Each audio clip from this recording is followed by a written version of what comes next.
Carolyn Collins Freeman. Welcome to my tutorial on learning how to do value studies and why to do value studies. There are actually several reasons that I really like doing the value studies. They're small, they're quick, and they allow me to start organizing my drawings. They're also a nice way to warm up. I do these value studies in a small format, often referred to as thumbnail studies. A thumbnail sketch really is no bigger than maybe the size of a credit card. And I've heard artists often recommend that you use a credit card to trace the outline and make sure that your thumbnail sketch doesn't get bigger than that size. The reason for that is we want to work small and we want to work fast. The whole point of thumbnail sketches and value studies is to simplify our complex subjects. Sometimes simplifying means that you paint with fewer colors, or you simplify the values to just 2 or 3 values, or you focus in on a small section of the view. The important thing is that you don't get bogged down in details at this stage. Don't let your drawings become too precious or overly involved. These little drawings are really meant to help you do your thinking before you move on to your final sketch or your final drawing. I do these value studies right in my sketchbook, sometimes right next to little paintings. I actually like the way they look. It shows the artist thinking through the way we're going to approach a subject. And remember that your job as an artist isn't necessarily to capture scenes exactly as you see them. You can play with the values and the colors so that you're capturing more than just a photographic likeness, that you're capturing the feeling or your interpretation of a scene. This might mean that you do several value studies of the same scene. Maybe you give the background a dark value in one little study and a light background in another study. And then you can step back and decide which one captures more the feeling that you want to capture, or which set of values best capture the light that you're experiencing, or ultimately, which values appeal to you more aesthetically. Doing value studies and thumbnails also allows you to think through and get acquainted with your subject quicker. It's much easier to do a 5-minute value study and realize that you were making one area too dark or too light, rather than just jumping in and painting it to completion and then realizing you wish you had done it differently. So let's get started. This is a photograph I took on a trip to southern Italy, and I really loved this scene. I loved the lighting of it. So before I started painting it, which it is a pretty complicated scene, I decided to do a value study. When referring to values, what artists are talking about is how light or dark an area is. And when we look at the world around us, there are many values, and it would be impossible to capture them all with our eye and with our pencil. I find it best to start off just thinking in terms of 2 or 3 values if you're new to value studies.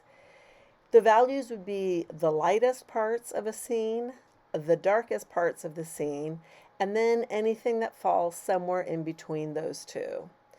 Typically, if we squint our eye, we can easily pick out the lightest parts and the darkest parts. The tricky values are all those middle values. Working in either 2 or 3 values is really the best way to learn how to see and capture them in our artwork. Here's the same photograph. I just played with it in a photo editing software, whatever was already loaded on my iPhone, and I turned it to a black and white photo and then played with the contrast button. As you slide the contrast button back and forth, you'll find that different areas become highlighted, middle tone, or dark tone. Here I essentially have 3 values. There's the lightest part, which you can easily assess, the darkest part, and then there are a few areas of middle values, such as the tree on the right-hand side of the image.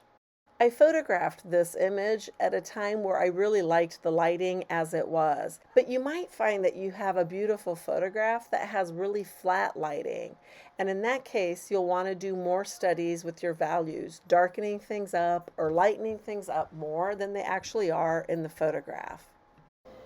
I don't always stop with just one value study. In fact, let me show you a few varieties of this same image with different values assigned to different areas. By playing this way with your values, you'll see just how different each image can look, even though it's based on the same exact photograph. Of course, you don't have to use a photograph. You can do value studies from a scene that's right in front of you. And you definitely don't have to run it through a photo editor, even if you are using a photograph. That can be really challenging when you're looking at a scene in color. So what I do is I squint and I pick out the lightest areas and the darkest areas. Those are the easiest to identify. The thing that confuses our sense of values is the color. So you really want to think about it in terms of a grayscale, black and white. And here is the value study I ended up doing in my sketchbook before I went on to sketch this scene with watercolor. This value study is about 2.5 inches by 2.5 inches and took me maybe 3 minutes. Notice there are no details. I just drew in the biggest shapes and either gave them a light or a dark value. I didn't even bother with the middle value. I felt like this study gave me enough information to know that I wanted to go ahead and make a sketch of this scene. If, on the other hand, I didn't like the way this thumbnail looked, I either could have done it again and played with the values a little bit more, lightening up or darkening different areas than what I have here, or I might have decided that it wouldn't really work out well as a sketch or a painting. And it's so much easier to figure that out after doing a 3-minute study as opposed to working on something for an hour and realizing that you had the composition wrong or the values wrong. So here's a sped up demo of me in front of the scene doing a really quick thumbnail study. Now, like I said, this is a sped up video, but this thumbnail did not take me more than 2 or 3 minutes. The hardest part about doing these studies is simplifying. We get so caught up in all the details and we want to do everything, even in a small little study, because we think it's the details that make our art interesting or realistic. But the truth is, it's the composition and your layout of values that make it successful. And it's these quick, simplified studies that help you figure out your composition and your values to give you a successful sketch or painting.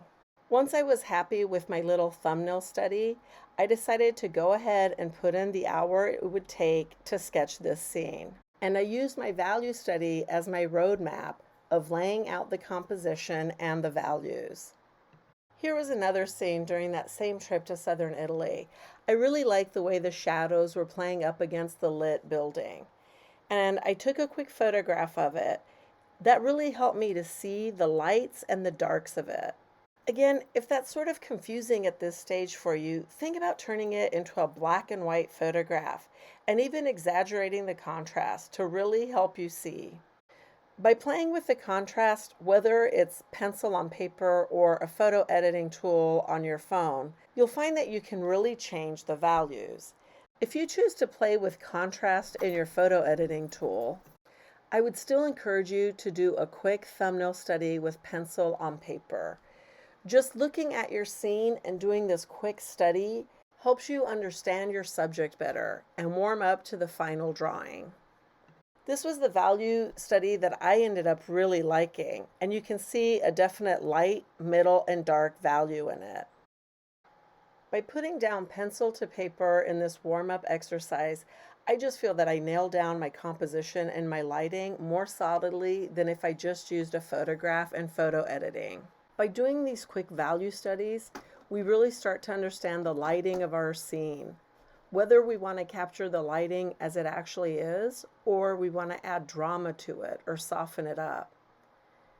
It's true that color will add a lot to your sketch or your final painting, but it is the value that's the backbone to your drawing, sketch, or painting. The value helps provide structure just as much as the composition does, and often value is the base of a composition. By studying the value, you'll also begin to understand where the light is coming from and how it's working with the shadows. This helps us simplify what is often very complicated scenes. Notice how in my thumbnail, my bottom shadow is swallowing up the big door, but in the photograph we can still see that door. But compare that to the value study I did on my camera earlier. I mentioned that I played quite a bit with the contrast, and this was the image that I liked more, where that shadow was just as dark as the door.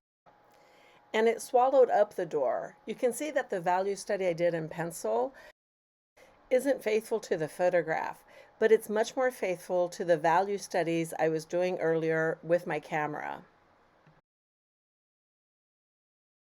And this is the fun thing about doing value studies. As the artist, you get to play with these values, how light and dark areas will be.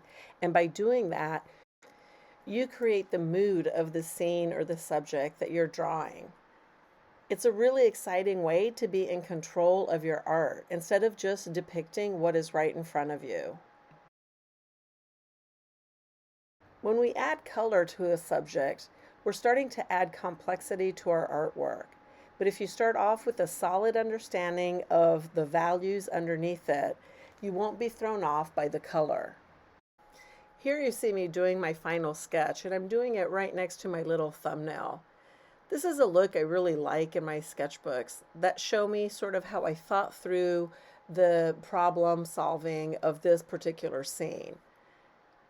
I don't always do value studies and thumbnails, but I'm always much happier with my sketches when I do.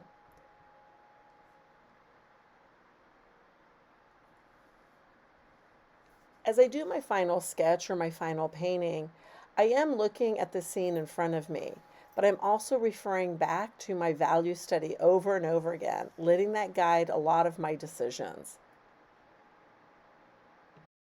Of course, you can draw and sketch and paint without doing thumbnails and value studies, but I think you'll find that having this kind of a solid plan will make you a much more confident artist.